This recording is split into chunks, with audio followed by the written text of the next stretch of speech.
Hello everybody and welcome to my show. My name is Jason DaCosta and this is Consistent Preterism. I'm cruising to Lowe's. That's right, Lowe's. And I am listening to, let's see, it doesn't even say who sings that one, but it's a pretty catchy tune, right? That was my truck radio, and nothing but the best for the listeners here at Myth Vision Podcast. Actually, no, this is Consistent Preterism. Anyways, folks, I wanted to reach back out today because I'm just pretty excited about I.O., honestly. What's happened over these last few months, I don't know, 6, maybe 12 months, is that the story has become so very simple to see. Not only for me, for a lot of people. I think what happens is, for instance, if we look at this sort of in a microcosm of the entire Bible, we can look at just Matthew chapter 24. And when we look at Matthew chapter 24, now as full preterist, IOers, ancient IOers, whatever you want to title yourself, but basically, in a nutshell, you know that A, the story ended at the destruction of Jerusalem, and B, it was only about the elect of Israel, because only they are the ones who can sing of their redemption in the final picture. So we know it was an exclusive mission. It was a short mission. It was related to Jerusalem. When Jerusalem was destroyed, that would be the same time as the coming of the Lord. That's when all those who were Christ would be raised, and then came the end. Pretty simple storyline, right? So when we know that, and we look at Matthew chapter 24, we can see that the entire chapter is literally all about the destruction of Jerusalem and the end of the age. They start out asking, when will these things be? He looks ahead and points to the temple and says, see this beautiful building and these buildings in front of you? Not one stone on them will be left unturned. And truly I say to you, this generation will not pass before all these things take place. Now, obviously, I summarize. He says a lot in there, but the point is that he's telling them to anticipate and expect a very soon, in their lifetime, in that generation, end of all these events. And it makes sense, right? Because you don't, on what planet do you warn people in real time, in real life, of an event that's going to take place 2,000 years from now? It just doesn't make any flippin' freaking sense. Okay? It doesn't. It makes sense that you'd be warning people about stuff that would be happening to them or that will happen to them. Right? I mean, if you're talking about stuff that you think is going to happen 2,000 years, or you know it's not going to be for a while, it really makes no difference what you're telling the people over the next couple millennia, right? I mean, it just doesn't. These people aren't going to experience what you're talking about. And you always hear the excuse, well, God wants people to be prepared, that way they live better, and, they're waiting for it, as if everybody's going through their 80 years of existence on planet Earth, living better because at any moment Jesus could come, right? That doesn't happen. Let's face it. Even as Christians, when we were Christians, we didn't live better because we thought Jesus could come at any moment, right? Jesus coming at any moment was just kind of like a weird thing we looked forward to. It was like, yeah, he's going to come and kill everybody, our loved ones, our family, our friends. He's going to blow the hell out of this place, but we'll be in heaven with him, following around wherever he goes. That's what you looked forward to, but you weren't like, oh no, let me walk on eggshells in case JC decides to come out of the sky today taking bullets off the chest like Rambo. That wasn't part of it. So nobody, waits for Jesus and lives a better life waiting for Jesus. And if people are doing that, they're like the insane lunatic 1 percentile or less of the Christian world. So let's be real here, people. It makes no sense to assume that Jesus in Matthew 24 was speaking of a future time frame besides the generation that he promised would experience the very things he was talking about. And so the idea of reading too much into the story and not just letting it say what it says really comes to light in Matthew 24 when we think about that. I was reading it actually this morning and just wanted to read through it. Because, you read through things and certain things pop up. Sometimes it gives you an idea on what to yap about. So I read Matthew 24 and I said to myself, holy guacamole, Matthew chapter 24 is extremely simple to read and to understand. If we just eliminated all the presuppositions and the, wrong theories and narcissistic type approaches to it, we would see it for what it really is. That being a limited, short-term, one-generation ending that would culminate with the destruction of the temple, the coming of the Lord, and more importantly, which segues right into today's point, more importantly, Matthew 24, if we think about it, actually talks about the elect being gathered in from the four winds of the earth and being taken, right? One will be left, the other taken. Now, there's a lot of theories on what that actually means, but to me, this fits in perfectly with the rest of the New Testament expectations and, what they were waiting for. And what were they waiting for? They were waiting for a glorious, angelic rapture up into the heavens. They were waiting for the age to come where there would be no more tears, no more pain, no more sorrow, no more death, where they would be with the Lamb wherever he goes. They were waiting for what Jesus called the age to come and the resurrection. And Jesus promised that in that age to come and in the resurrection, there would be no more death. There would be no more marrying. There would be no more giving in marriage.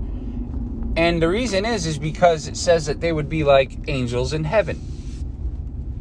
So Jesus, in just his writings, we can pick up the very clear wording and very clear instructions to look forward, or for them to look forward to, this glorious change, this glorious gathering, this glorious upward call. He even said that, he said in the age to come, the disciples would sit on 12 thrones judging the 12 tribes of Israel. That's pretty interesting, right? Kind of goes along with what I'm saying. This mission was for the 12 tribes of Israel. Jesus even told them that he had to go, aka ascend up into the clouds, and where he was going, he would prepare a place for them, and he would return for them. And in his Father's house, there would be many mansions for them, and stuff along those lines. So clearly, if he was going somewhere to prepare a place for them, that place was not here, folks. Not on planet Earth, not where they were currently living. He was ascending someplace to prepare a place for his elect ones. And so the expectation of Jesus is that these elect ones that he gathers in from the four winds of the earth were going to be called up to a city in the sky. When I know in this place in the sky, it's where I go to when I'm gonna die. Is that the lyrics? I don't know, but that's a good song. City in the Sky, I think it's called. Anyway, so that's the expectation. Now, here's where I start bashing D. Liddy's titty, all right, from Myth Vision Podcast, and other people who try to argue that Paul's goal was different than Jesus, right? What I just showed to you in the last 5, 6, 7 minutes of this audio is that Jesus's focus was, yes, it was on a gospel mission. Yes, it was going to go to the ends of the earth and to the nations, and then the end would come. But the grand prize, right, the final hoorah of this whole tale that Jesus speaks of in Matthew 24, or this whole series of events in Matthew 24 that Jesus is predicting, the final event of that is the gathering of the elect and the taking away. Taking where? To the city, to the place he was preparing for them, to the age to come where there would be no more death, pain, tears, to the inheritance. Paul, just a little quick flash forward, Paul in Acts says that the 12 tribes of Israel served God earnestly day and night, hoping to attain the age to come. See the exclusivity in Paul? But my point here is that is Paul's mission and is Paul's focus different than Jesus? Because this is, to me, to a guy like me, to a girl like me, this is very, very clear, crystal clear, that Paul's whole goal, whole mission was the same as Jesus's. There was no difference. Like Myth Vision Tardcast and its viewers and its guests and its host especially, they look at Paul and they nitpick through every little word that Paul says, and they're looking for anything that might sound suspicious, right? They're conspiracy theorists to the utmost degree. And so they're looking for anything that sounds suspicious. They leave no room for natural ebb and flow. They leave no room for individual perspective and, varying degrees of storytelling, or they leave no room for any differentiating. In other words, they want Paul's words to be just like Jesus's 100%. No room for error, no room for ebb and flow. That's like expecting me and a buddy of mine to tell the exact same story, the exact same way, using the exact same words, and never going off that path. Staying right on that path and never swerving left or right. But of course we know that that's not how real life works, right? That's not how anything works. If you're trying to tell a story and I come along and try to tell that same story, the chances are we're going to include different details. We're not going to be talking about the exact same thing. But what's cool about real life on planet Earth is that you can actually pick up details from my story and that person's story, and you can use that thing in your head called your brain to determine that we're both talking about the same thing. That's just how it works, right? Quick example, I might describe a football game that I went to as being exciting because the defense played incredible. Picked off 3 passes, recovered 4 fumbles, sacked the quarterback 7 times, limited the running game to less than 100 yards total for the game. Passing yards, limited the quarterback to under $175.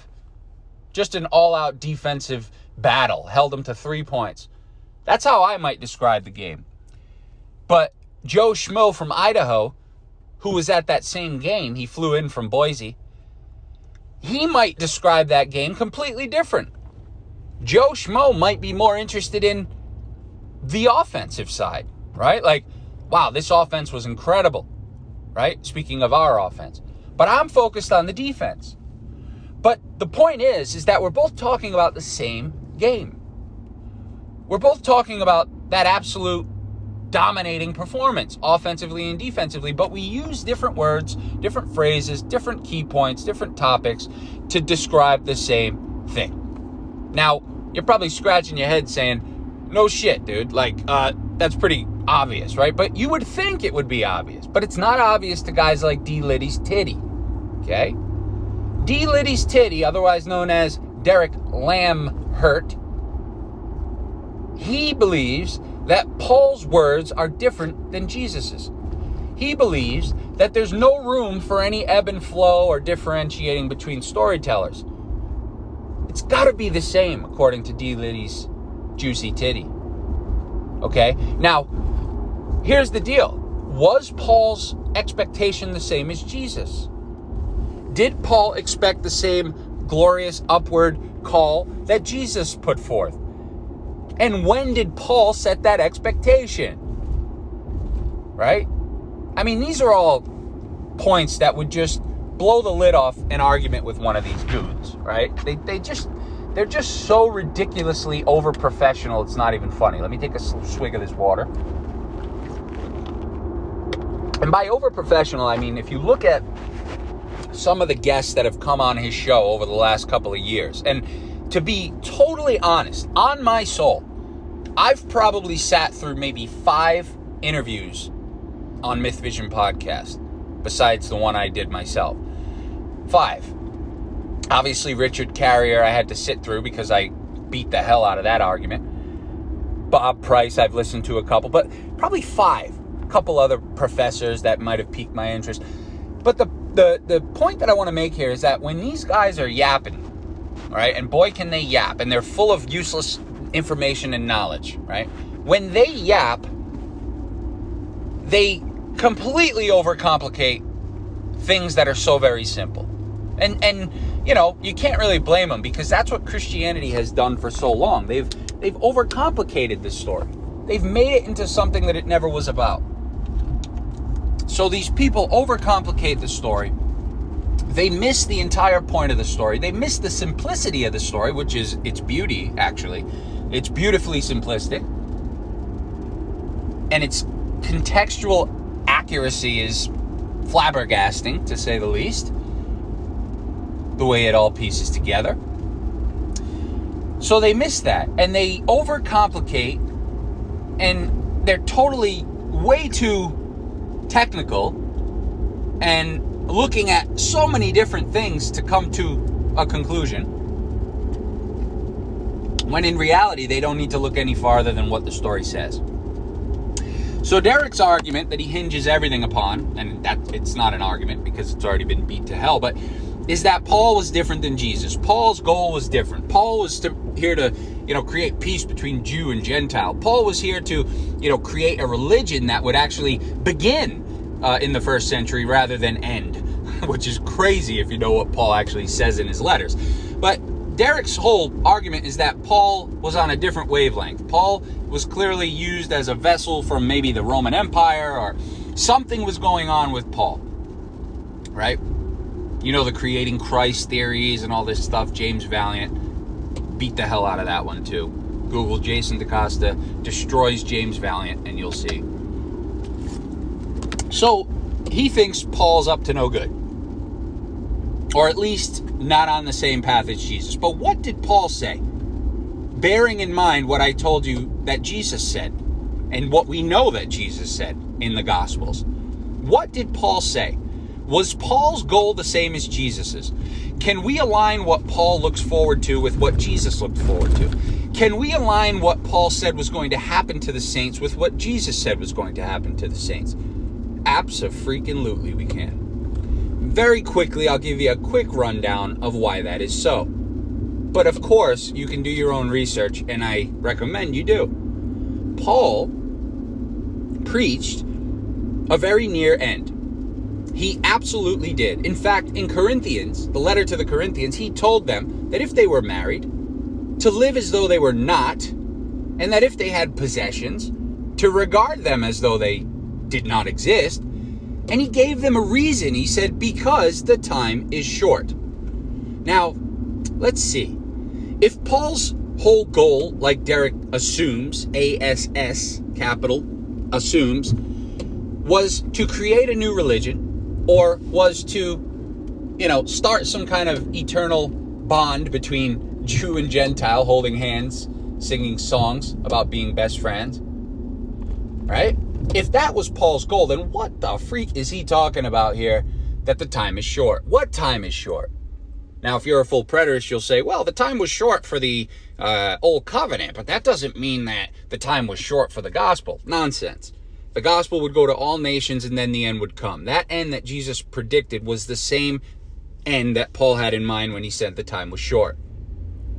Paul also told these ones in Corinth and Thessalonica and other places that the time was short to, live properly and look forward to these things. In fact, he wrote to the Corinthians and he told them, those of us who are alive and remain at the coming of the Lord will not sleep, but will be changed.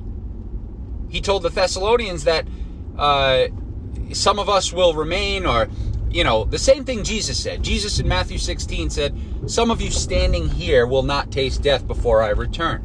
Here's Paul, supposedly 10, 20 years later, writing to a group of elect ones in different regions and telling them that he will return before some of them died. That kind of fits perfectly with what Jesus predicted, doesn't it? D. Liddy would have you say, no, it doesn't. But Paul told the Corinthians that they would not all sleep. Paul told the Thessalonians that some of them would be alive and remain to the coming of the Lord. And that they would be changed in the twinkling of an eye, caught up together, folks, pay attention here, caught up together with the Lord in the clouds, where they would forever be with him. So let me ask you a question. Knowing that Jesus predicted this taking away to this place he prepared for them, this gathering of his elect from the four winds of the earth, and this upward call, does Paul's words match Jesus, folks? They sure do. They sure do. That's exactly what Paul set the expectation for.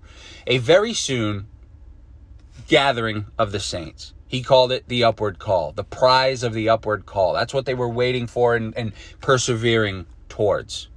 And they were getting closer and closer and closer to the coming of the Lord, which was the end.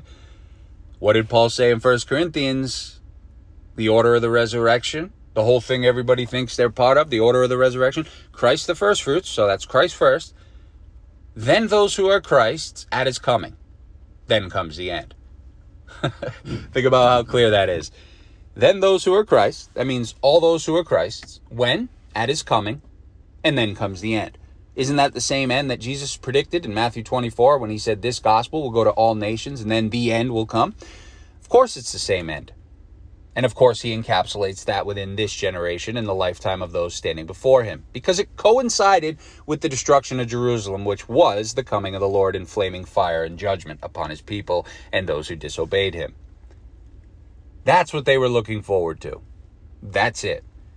But the point here is that D. Liddy's Titty and all the other people who argue against I.O. and mock it and laugh at it, they don't stand a chance. They actually look foolish. And deep down they know this. See, Derek knows this. But Derek's running a channel that's growing exponentially. I think he's over 20,000 subs maybe. I think he was at 19 last I looked. He's growing. So people are interested in this stuff. And the only way to keep people interested,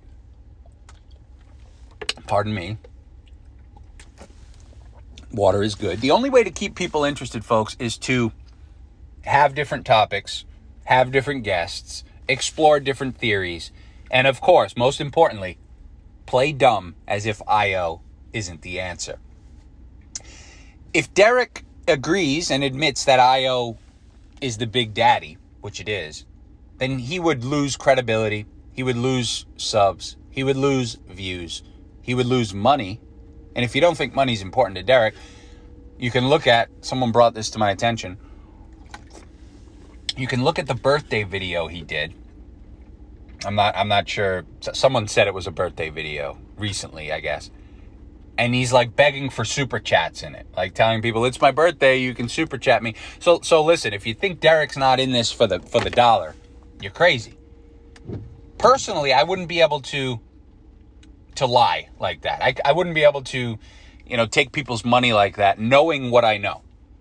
Now, putting an I.O. channel out there and working hard at it and investing time and everything and earning off of that because you're truly convicted by it, sure, I can understand that. I can understand how people would want to make a little money off that.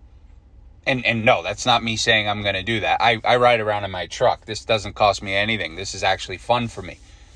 So if you see ads on my videos, trust me, they're not coming to me. I am not monetizing my channel. I swear on everybody I love. The YouTube somehow puts ads in front of my videos every now and again. I notice that when I click it to go comment to somebody, I'll see an ad pop up. And I don't know why, because I'm not monetizing. But that's just YouTube. So just know that is not me. But to do what he does and what other people do, like Don K. Preston and whatnot, to lead people on and not be outright and blatant about what you know to be true is I think that's just wrong. And so that's why I'm on Derek a little bit, right? He can do what he's got to do. I mean, he's got to feed his family, right? You can lie to people. If you have to lie to people to feed your family, then that's what you have to do. I get it. But the point is that he's not dealing properly with the story. And I.O. has refuted every possible argument that anyone could make. There is no logical way to oppose I.O. Today's video showed very clearly that Jesus expected a call up, a glorious rapture. Paul expected a call up, a glorious rapture. Jesus said it would end at his coming, which was the destruction of the temple and the end of the age. Paul said he would come and he would end the age and all those who are Christ would be raised. They both agreed that it was happening very soon. In fact, they both say that it was happening in the lifetime of those in that first century. So you tell me, people, if Paul and Jesus were on different wavelengths. I think you'd be foolish to try to argue that point. Anyway, folks, I hope you all have a great day. Little stock tip for you. AMC, get in. This is not financial advice. get in. This is not financial advice. I hope you all have a great day. And always remember, only invest money that you can afford to lose, because after all, it is gambling. So don't be putting stupid amounts of money in if you can't afford to lose it. Hope you all enjoy your day. Take care, everyone. Bye-bye.